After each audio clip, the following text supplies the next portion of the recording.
Hello friends, आज मैं आपको बताने वाली हूँ वेद के बारे में। मैंने कुछ रिसर्च किए हैं वेद पर। जैसे 4 वेद हैं, ऋग्वेद, यजुर्वेद, सामवेद, अथर्ववेद। इन सभी पर मैंने कुछ रिसर्च किए हैं। मुझे कुछ स्टोरीज़ मिली है, उनके बारे में मैं बता सकती हूँ कुछ। जैसे कि हर एक वेद की मूर्ति हैं, तो उनके बारे में मैं कुछ बता सकती हूँ। ये टोटली इन्फॉर्मेशन रिसर्च किया गया है मेरे द्वारा। लेकिन अगर ये आपके रिसर्च से अगर नहीं मिल रहा है तो आप बस इसको इन्फॉर्मेशन के व्यू से सोच के ले सकते हैं। ये वीडियो मैं अलग अलग वेद मूर्ति पर बना रही हूँ और हर एक वीडियो में अलग अलग, यानी 4 वेद है तो 4 वीडियो अलग आएंगे। तो आप एक बार पूरा देख ले, समझ ले, क्योंकि ये कुछ स्टोरीज़ पुराण से ही लिए गए हैं और कुछ मुझे रिसर्च के द्वारा ठीक लगे और मैंने वो स्टोरी इसमें ऐड किया हुआ है।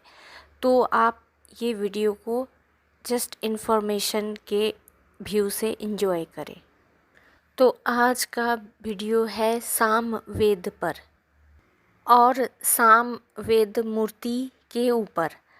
तो सामवेद सबसे पहले क्या है, मैं थोड़ा सा बता देती हूँ कि सामवेद में आप मंत्र, संगीत और भजन, स्तोत्र, सतवन, प्रार्थना देख सकते हैं। मीन्स उस किताब में आपको मंत्र, भजन, स्तोत्र, सतवन, प्रार्थना, संगीत ये सब मिलेगा। ये किताब ही है ऐसा जो आपको गंधर्व वेद के रूप में माना जाता है। यानी गंधर्व वेद का मतलब ही होता है कि जिसमें म्यूजिक है, यानी संगीत है, गाना है, जिसमें आप अपनी भावना को प्रकट कर सकते हैं, भाव को प्रकट कर सकते हैं। लॉ ऑफ अट्रैक्शन इसमें आपको मिलेगा। आप सामवेद में इमोशन, अपना कोई भी किस्म का इमोशन है, चाहे हैप्पीनेस यानी अपनी खुशी का हो, दुख का हो, जो भी हो, आप उसे व्यक्त कर सकते हैं गाने के रूप में, मंत्र के रूप में। अपनी भावना को आप दिखा सकते हैं। सामवेद ब्रह्मा जी के पश्चिम मुख से निकला था और इसके जो छंद हैं वो जगती छंद हैं। सामवेद मूर्ति का जो आप फोटो देख रहे हैं वो है एक घोड़े का फेस का मूर्ति, या ऐसे बोल सकते हैं हयग्रीव फेस का मूर्ति, या ऐसे बोल सकते हैं कि एक ऐसे विद्वान वेद मूर्ति जिनका सिर घोड़े का है, जिनका सिर हयग्रीव का है। ये सामवेद मूर्ति एक ब्लू कलर के जैसे हैं, ब्लू कमल के जैसे चमकते हैं और इनके हाथ में अक्षमाला है दाएं हाथ में, और बाएं हाथ में है शंख। यानी ये देखने में आपको एक तरह से विष्णु रूप के जो हयग्रीव रूप हैं उनके जैसे दिखेंगे। हयग्रीव मुख भी बोल सकते हैं या वजी मुख भी बोल सकते हैं। अब मैं सामवेद के बारे में थोड़ा सा और बताऊंगी। सामवेद का जो देवता है, मीन्स लॉर्ड बोल सकते हैं, साखेस बोल सकते हैं, स्वामी बोल सकते हैं, यानी सामवेदियों का जो स्वामी है वो मंगल है। तो यहाँ सामवेद मूर्ति या सामवेद को रिलेट किया गया है मंगल से। अब वो किस प्रकार मंगल से रिलेट हो रहे हैं वो मैं आपको स्टोरी के अकॉर्डिंग बताती हूँ। ये स्टोरी सुनने के बाद आप कंफर्म कर जाएंगे कि सामवेद मूर्ति में जो घोड़े का सिर यानी हयग्रीव सिर लगा है, या वजी मुख लगा है या मंगल से रिलेट किया गया है, वो क्यों किया गया है। तो कहानी पर चलते हैं। यहाँ पर कुछ कहानियाँ हैं, तो मैं नंबर दे दे के बताऊँगी कि पहला कहानी इस प्रकार है, दूसरा कहानी इस प्रकार है, ऐसे करके मैं बताऊंगी तो आपको मालूम चलेगा कि अलग अलग कहानियां हैं या अलग अलग रूप में मैं कैसे आपको उसको डिस्क्राइब कर रही हूँ। तो पहला कहानी है एक धन्यांच ऋषि के नाम पर, यानी धन्यांच एक प्राचीन ऋषि थे। वो अथर्वन के पुत्र थे। उनका उल्लेख अथर्वन, अंगिरस, मनु और अन्य बलिदानियों में किया जाता है। वो एक प्रकार का देवत्व हैं और शिक्षक के रूप में हैं। बाद में वो दधीची के रूप में पुनः प्रकट होते हैं। एक समय धन्यांच ऋषि ने सूर्य पुत्र जो अश्विनी कुमार थे, दोनों अश्विनी कुमार को यानी दोनों अश्विनी भाइयों को मधु विद्या के ज्ञान से उनकी रक्षा की थी, यानी उनकी जीवन बचाई थी। उसके बाद सूर्य देवता ने और बाकी लोगों ने उनको अश्विनी कुमार का गुरु बोल के उनको दे दिया गया कि आप इनको ज्ञान दीजिए। तो वो अश्विनी कुमार के गुरु यानी टीचर, शिक्षक के रूप में हो गए और उन्होंने उनको ज्ञान देना शुरू कर दिया था। पर इंद्र ने धन्यांच ऋषि को मधु विद्या या प्रवगर्य विद्या का ज्ञान सिखाया और चेतावनी दी थी कि इस गुप्त ज्ञान को किसी को दिया तो तुम्हारा सिर काट दिया जाएगा। तो जब अश्विनी कुमार को मीन्स दोनों अश्विनी भाइयों को ये ज्ञान जब देने की बारी आई, तब धन्यांच ने बताया कि मैं तुमको ये मधु विद्या सिखा नहीं सकता हूँ। अगर मैंने सिखाया तो बहुत बुरा होगा, यानी मेरा सिर काट दिया जाएगा। ये इंद्र की धमकी है या चेतावनी है। तो अश्विनी ने क्या किया कि उनका जो मूल सिर था उसको काट दिया और ऋषि के धड़ पर घोड़े का सिर लगा दिया। इस घोड़े का सिर से धन्यांच ऋषि ने उन्हें मधु विद्या की शिक्षा दी और जब शिक्षा समाप्त हो गई तो इंद्र की चेतावनी के अनुसार उनके जो घोड़े का सिर था वो काट दिया गया। तब अश्विनी कुमारों ने मूल यानी उनका जो असली सिर था वो लाए और स्थापित कर दिए।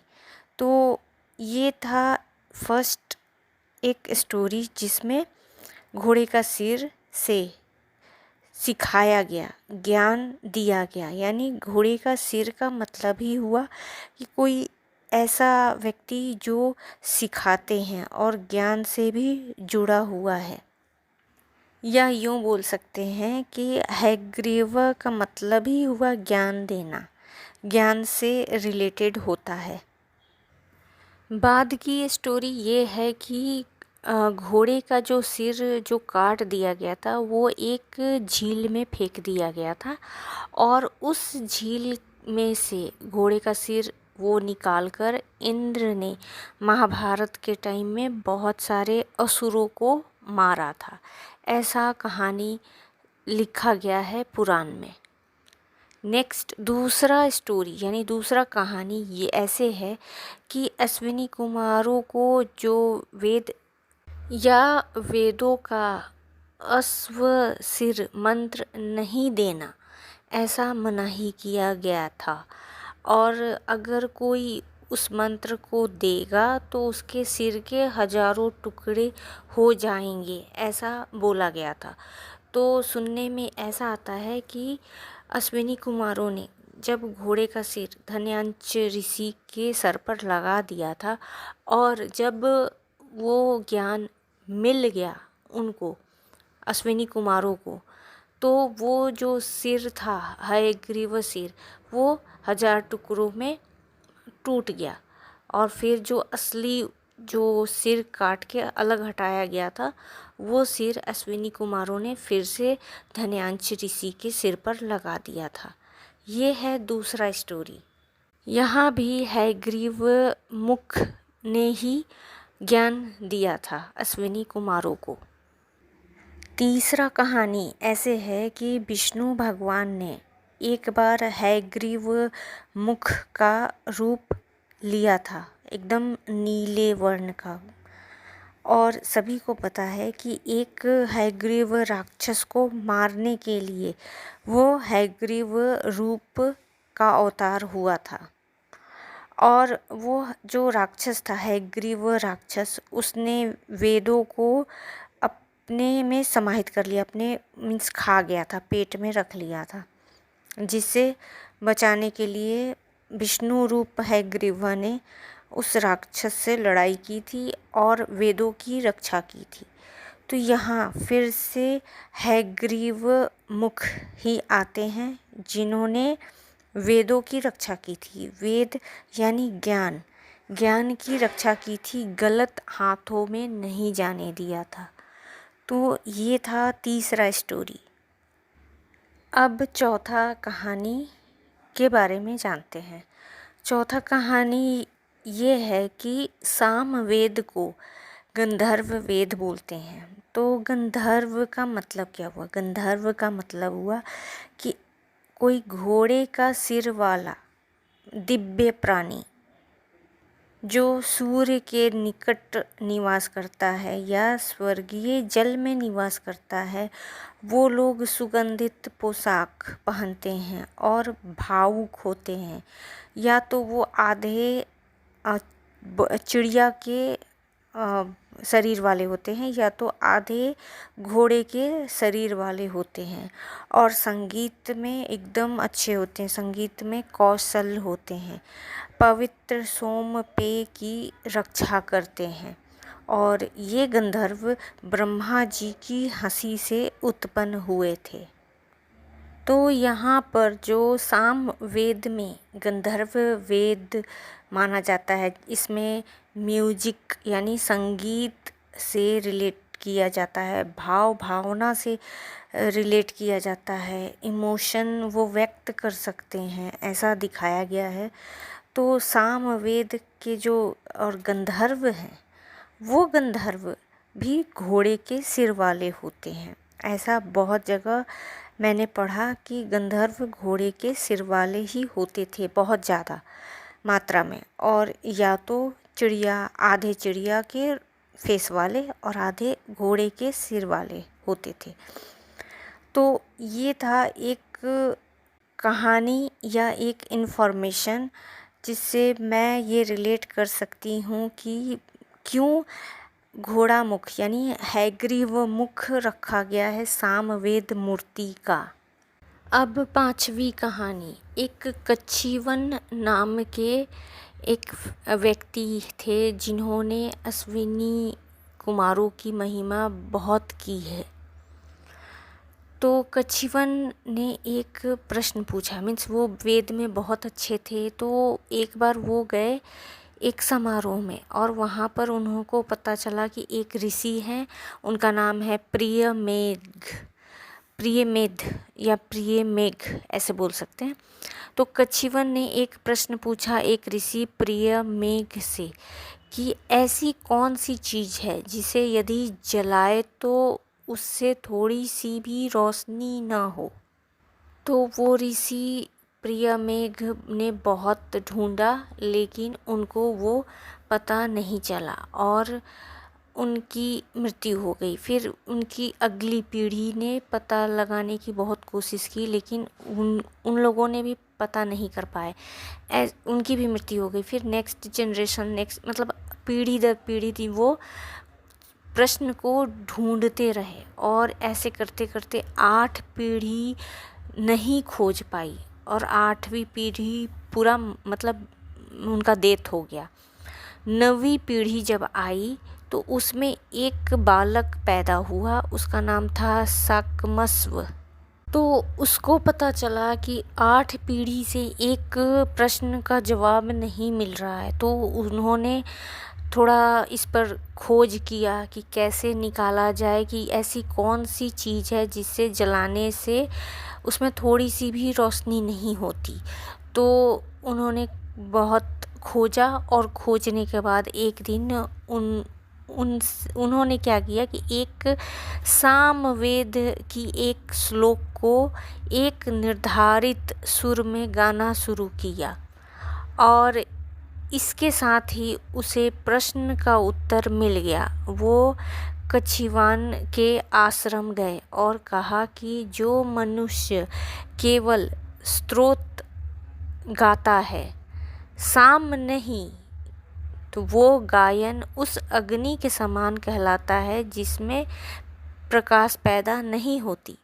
लेकिन जो ऋग्वेद के ऋचा के बाद सामवेद का साम भी गाता हो, उसका गायन उस अग्नि जैसा है जिससे रोशनी भी पैदा होती है। ये सुनकर यानी ये शाकम्भव के उत्तर सुनकर कच्छिवान संतुष्ट हुए और उन्होंने अपना आशीर्वाद शाकम्भव को दिया। वेदों में अश्विन को रहस्यमय शक्तियों का श्रेय दिया गया है।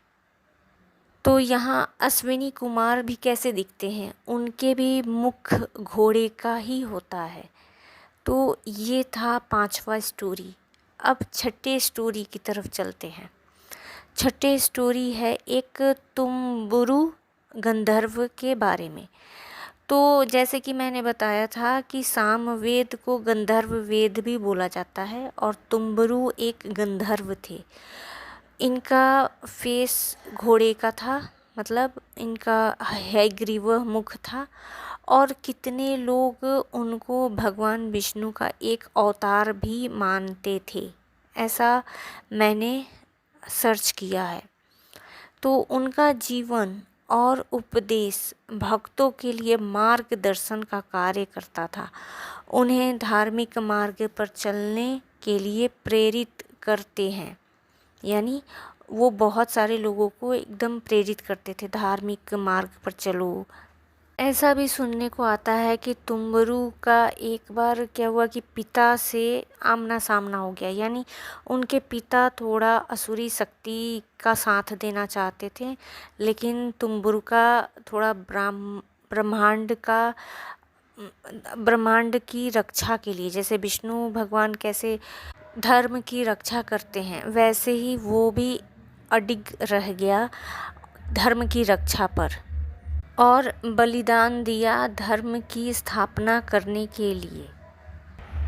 अब सातवीं कहानी है सूर्य भगवान पर। ठीक है, तो सूर्य भगवान को दिव्य घोड़े के रूप में वर्णन किया जाता है कि वो सुबह के सूर्य बहुत ही तीव्र गति से बढ़ते हैं, एक घोड़े की तरह।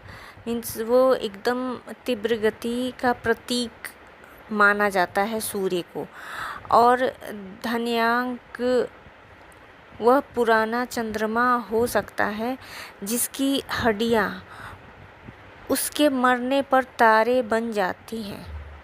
यानी इंद्र जो राक्षसों को उस घोड़े के सिर की हड्डी से मारते हैं, तो वो लास्ट में तारे बन जाते हैं, उनको मोक्ष मिल जाता है। यजुर्वेद में कहा गया है कि घोड़े के सिर वाले सूर्य ने यज्ञवल्क्य एक नाम के वैदिक ऋषि थे, उनको वैदिक रहस्य सिखाया था।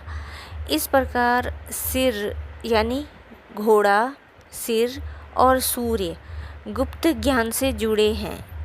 यज्ञवल्क्य एक वैदिक ऋषि थे और उन्होंने जनक को ब्रह्म विद्या सिखाया था। सूर्य ही उस यज्ञवल्क्य ऋषि के गुरु थे और सूर्य तपस्या से यानी सूर्य नारायण की तपस्या से ही उनको वैदिक रहस्य मिला था। तो यहाँ सूर्य नारायण का मतलब हुआ हरि। नारायण का मतलब हरि होता है। हरि ने घोड़े मुख से यजुर्वेद यानी शुक्ल यजुर्वेद सिखाया था। और सूर्य से रिलेटेड ये इन्फॉर्मेशन है कि सूर्य का प्रकाश के अलावा और कोई नहीं है, यानी त्वष्टा जो हैं वो मधु के ठिकाने का खुलासा किए थे। और वो त्वष्टा का मतलब होता है वैदिक देवता जो सूर्य, चंद्र और अग्नि से संबंधित हैं। उन्हें रूपों के प्रकटकर्ता, दिव्य शहद के रक्षक माना जाता है, यानी सोम के रक्षक माना जाता है। तो यहाँ पर सूर्य भगवान और सूर्य नारायण दोनों मीन्स यहाँ घोड़े के रूप में ही मानकर वो ज्ञान दे रहे हैं, ऐसा ये कहानी बताता है। तो अब यहाँ पर जो मैंने मंगल बताया था कि ये साम वेदियों के साखेसिया स्वामी कैसे मंगल हुए, तो देखिए जहाँ भी आप जो भी स्टोरी पढ़िएगा, जो भी मैंने सुनाया, वो सारे में कुछ ना कुछ बलिदान दिया गया है, सेक्रीफाइस दिया गया है। वो सेक्रीफाइस ये है कि किसी का, जैसे कि धन्यांश ऋषि का सिर काट दिया गया, मीन्स उनका सिर काट के घोड़े का सिर, हयग्रीव सिर लगाया गया और फिर वो ज्ञान दिए और वो सिर का फिर से बलिदान देना पड़ा। यहाँ पर बार बार बलिदान आता है, यानी सिर कटना या किसी की मृत्यु से ही संबंधित ये सारे स्टोरी आ रहे हैं। यानी इसमें ज्ञान भी है। हयग्रीव मुख जो बता रहा है वो ज्ञान बता रहा है और मंगल से मैंने रिलेट किया है बलिदान को। तो ये थे इन्फॉर्मेशन साम वेद के बारे में, साम वेद मूर्ति के बारे में। और ये इन्फॉर्मेशन आपको कैसा लगा ये मुझे कमेंट करके ज़रूर बताएं।